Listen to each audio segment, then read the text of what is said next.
బులెటిన్లో breaking news చూసినాం. చంద్రగ్రహణం కారణంగా తిరుమల శ్రీవారి ఆలయ ద్వారాలు మూతపడ్డాయి.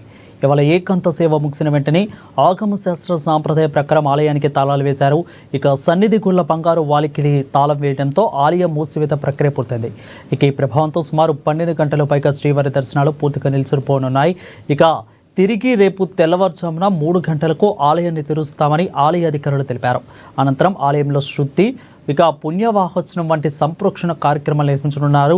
ఆ తర్వాత శ్రీవారికి నిర్వహించే నిత్య సేవలను ఏకాంతంగా పూర్తి చేసి భక్తులకు దర్శనానికి అనుమతించనున్నారు. సర్వదర్శనం కోసం వచ్చే భక్తులకు రేపు వేకుముజామున 2 గంటల నుంచి కూడా క్యూ లైన్లోకి అనుమతించనున్నట్టు టీటీడీ అధికారులు తెలిపారు.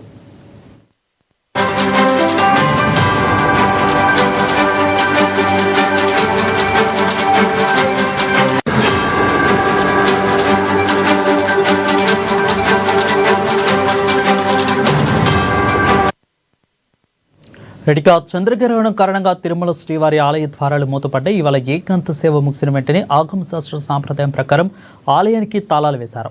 ఇక సన్నిధి గుళ్ల బంగారు వాలికిలికి తాళం వేయడంతో ఆలయం పూర్తిగా మూసివేత ప్రక్రియకు పూర్తయింది. దీనిపై మరింత సమాచారం అందించేందుకు మా ప్రతినిధి శ్రీధర్ ఫోన్లో సిద్ధంగా ఉన్నారు. శ్రీధర్, చెప్పండి, అప్డేట్స్ ఏంటి? వరుణ్, ఈ సంపూర్ణ చంద్రగ్రహణం సందర్భంగా ఆలయాల్లో సనాతన సంప్రదాయాలను పాటిస్తూ కూడా ఆలయాన్ని మూసివేయడం జరుగుతుంది. గ్రహణ కాలం 9:40 నుంచి ప్రారంభమైనప్పటికీ కూడా తిరుమలలో భారీ భక్త సందోహం ఉన్న కారణంగా మధ్యాహ్నం 1:30కే దర్శనాలను నిలిపివేస్తూ చర్యలు తీసుకున్నారు ఆలయ అధికారులు. 3 గంటల 30 నిమిషాల నుంచి కూడా ఇక్కడ ఆలయాన్ని మూసివేసి పూర్తిగా ఆ గ్రహణ కాలానికి కోసం ఎదురు చూడడం జరుగుతూ ఉంది. ఇక్కడ రాహు కస్త గ్రహణంగా పేర్కొన్న ఆగమన పండితులు పేర్కొన్నారు. దీనికి సంబంధించి కుంభరాశి వారు ఈ గ్రహణాన్ని చూసేదానికి కూడా చూడకూడదన్న అంశాన్ని కూడా, సనాతన అంశాన్ని కూడా తెలియజేస్తున్నారు. ఇక్కడ మనకు తిరుమల చూసినట్టయితే మధ్యాహ్నం 1:30 నుంచే భక్తులను దర్శనం నిలిపేయడం జరుగుతూ ఉంది. ఈ ఆలయాన్ని 3:30 కల్లా మూసేసి వేకువన సంప్రోక్షణ కార్యక్రమాలు, తిరుమంజస కార్యక్రమాలతో దర్శనం ప్రారంభమవుతుంది. భక్తులకు కూడా వేకువన 6 గంటల నుంచి కూడా దర్శనం అందుబాటులో ఉండే విధంగా ఆలయ అధికారులు చర్యలు చేపట్టినట్టు తెలుస్తా ఉంది. ఇక్కడ మనం చూసినట్టయితే తిరుమలలో తరిగొండ వెంగమాంబ అన్నదాన సత్రం కూడా మూసిస్తున్నట్టు కూడా అధికారులు ప్రకటించారు. దీనికి సంబంధించి ఈ తిరుమలలో ఉండే భక్తుల కోసం 50,000 పులిహోర పొట్లాలను కూడా సిద్ధం చేశారు. భక్తులకు అందించేందుకు కూడా సిద్ధమై ఉంది.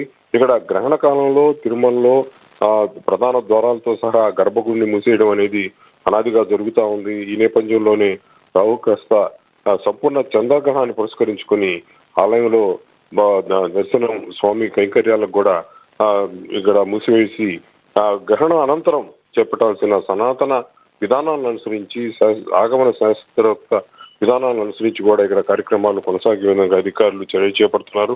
ఒకటి తిరుమలలోనే కాదు, రాష్ట్ర వ్యాప్తంగా అన్ని దేవాలయాల్లో ఇదే విధానం అమలవుతా ఉంది. ఇక్కడ నెల్లూరులో ఉత్తర శ్రీరంగంగా భావించే నెల్లూరు శ్రీరంగనాథ ఆలయంలో కూడా ఆలయాన్ని సాయంత్రం 6 గంటలకే మూసివేయడం జరుగుతూ ఉంది.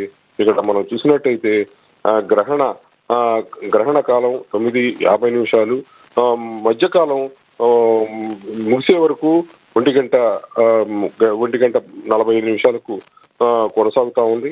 దీనికి సంబంధించి ఉదయం ఈ మిగతా దేవాలయాలు, చిన్న దేవాలయాలంతా కూడా భక్తులు సందర్శన తక్కువగా ఉన్న దేవాలయాల్లో ఉదయం 8 గంటల నుంచి సంప్రోక్షణ తిరుమంజస కార్యక్రమాలతో దర్శనాలు ప్రారంభమవుతాయి. ఇక్కడ మన తిరుమల, శ్రీశైలం, శ్రీకాళహస్తి లాంటి పెద్ద దేవాలయాల్లో భారీ భక్త సందోహం తరలి వచ్చే దేవాలయాల్లో పటిష్టమైన చర్యలు చేపట్టారు.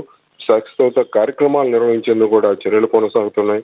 ఇక్కడ మనకు చూసినట్టయితే తిరుమలలో అన్ని విధాల ముందునే భక్తులను అప్రమత్తం చేయడం జరిగింది. గ్రహణ కాలంలో స్వామి దర్శనం మధ్యాహ్నం నుంచి 1:30 నుంచి ఉదయం 3:30 వరకు దర్శనం ఉండదు.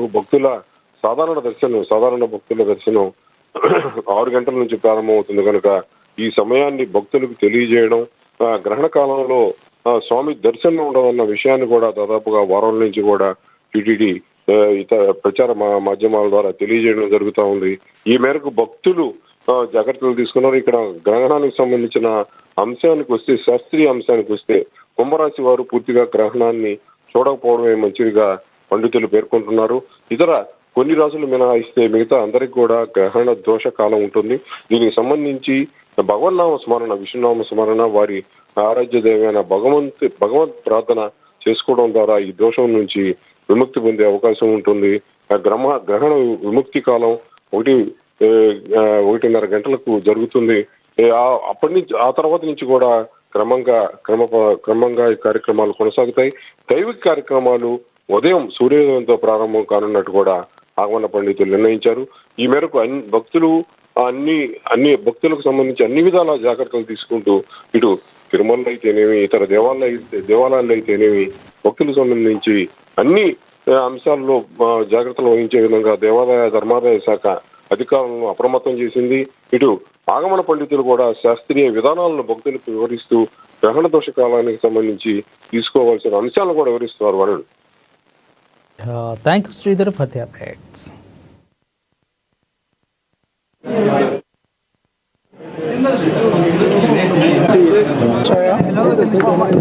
ఈరోజు మీ అందరికీ తెలిసిందే, ఈ చంద్రగ్రహణం వల్ల మన శ్రీవారి ఆలయం మూసివేయబడింది. 3:30 నుంచి రేపు ఉదయం 1:30 వరకు. ఆ తర్వాత 3 గంటలకి మిగిలినటువంటి కార్యక్రమాలు ఏదైతే ఉందో అర్చక స్వాములు వాళ్ళందరూ కూడా ఆలయ శుద్ధి చేసి ఆ తర్వాత భక్తులకి అనుమతించడం జరుగుతుంది. అప్పటి వరకు ఈ యొక్క ఆలయాన్ని మూసేయడం జరిగింది. ఈ ఆగమశాస్త్రం ప్రకారం పెద్దలు నిర్ణయించిన దాని ప్రకారం ఈరోజు ఈ నిర్ణయం తీసుకోవడం జరిగింది. 3:30కి ఈరోజు మనం క్లోజ్ చేయొచ్చని మన షెడ్యూల్ ప్రకారం ఎగ్జాక్ట్గా సేమ్ టైంలో మన ఆలయాన్ని మూసివేయటం జరిగింది. ఇప్పటి నుంచి 12 గంటలు అంటే రేపు మార్నింగ్ 1:30 దాకా కూడా క్లోజ్ చేసే ఉంటారు. రేపు 1:30 తర్వాత శుద్ధి కార్యక్రమాలు ఇవన్నీ చేసి 3 గంటలకు సుప్రభాతంతో ఈసారి ఏకాంతంగా స్టార్ట్ అవుతుంది. అలానే తిరుమలలో ఇప్పటికే వచ్చే చాలామంది కానీ కింద వాళ్ళు కానీ రేపు ఉదయం 2 గంటల నుంచి క్యూ లైన్లో అనుమతించబడుతుంది. దానికి అనుగుణంగా ఇప్పటికే ఎలక్ట్రానిక్ ప్రింట్ మీడియా ద్వారా కానీ ఇంటర్వ్యూ కానీ లేకపోతే రకరకాల పద్ధతుల్లో పిలిగ్రిమ్స్కి తెలియజేయడం జరిగింది. టీటీడీ చెప్పిన దాని ప్రకారం, సూచనల ప్రకారము అందరూ కూడా ఫాలో చేస్తే వాళ్ళకు కూడా ఏ రకమైన ఇబ్బంది ఉండదు.